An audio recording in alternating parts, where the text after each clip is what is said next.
Welcome to VectraDraw. To get started, create a new document by choosing a blank page or one of the many professionally designed templates included with VectraDraw. VectraDraw comes with a large collection of fully editable templates from everything from flowcharts and technical diagrams to presentations, publications, and more. For this tutorial, we'll start with a blank document and create an interactive home recording guide that combines diagrams, symbols, multiple pages, and clickable navigation. But before we begin our project, let's take a quick look at the main tabs you'll use throughout VectraDraw. The Home tab contains many of the tools you'll use most often, like adding symbols, templates, images, and text, along with tools for formatting, arranging, and editing objects within your document. The Insert tab lets you add additional content, including tables, flowcharts, hyperlinks, audio, QR codes, and more. The Draw tab is where you'll create custom vector graphics using shapes, connectors, arrows, and precision drawing tools. It's also where you'll find options for editing paths, combining shapes, and transforming vector objects. The Action tab allows you to add interactivity to your documents. You can create clickable navigation between pages or assign actions to objects. The Layout tab contains tools for organizing your document, including page size, orientation, grids, guides, smart snapping, backgrounds, and other layout options. The Presentation tab lets you preview your document as an interactive presentation with options for page navigation, timing, and playback. The View tab helps you customize your workspace by showing or hiding guides, rulers, symbols, page navigation, snapping options, and other interface panels while you work. Finally, the Help tab provides quick access to technical support, documentation, feedback options, and additional resources.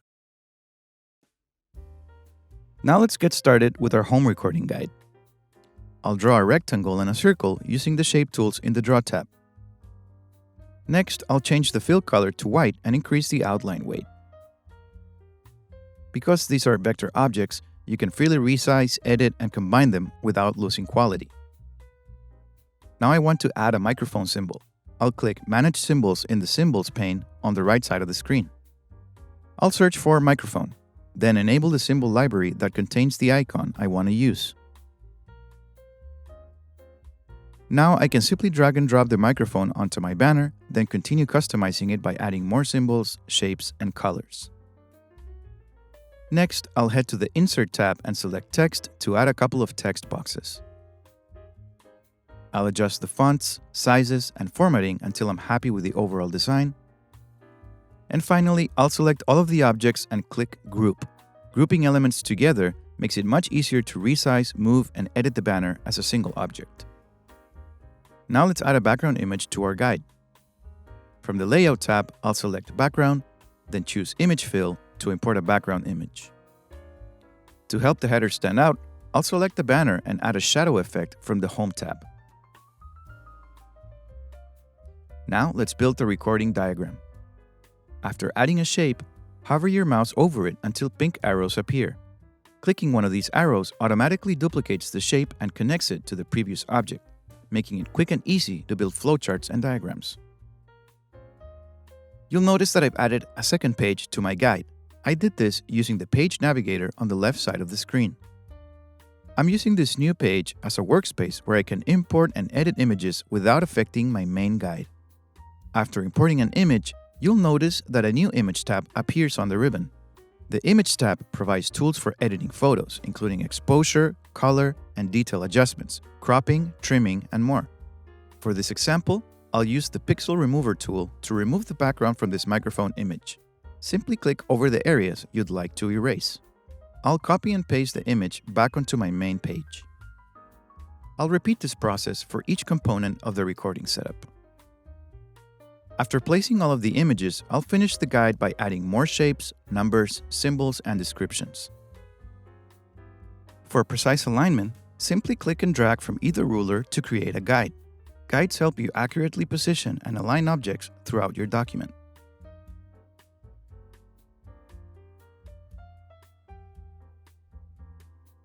On the right side of the workspace, you'll find the Format Object panel.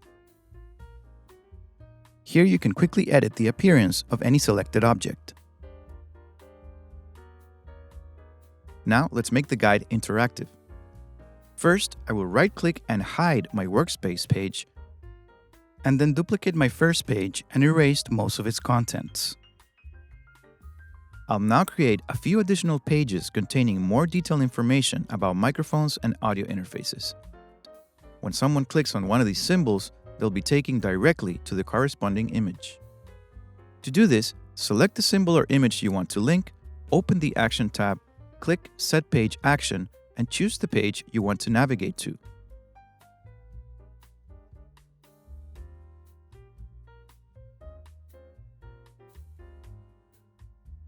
You can then preview the finished guide by opening the Presentation tab and selecting Start Presentation from Beginning. This is a great way to test that all of your links are working correctly.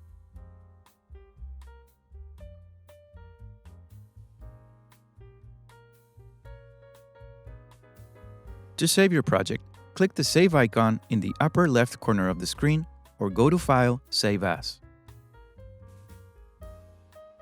You can also export your project to a variety of formats, including PDF, PNG, JPEGs, and more.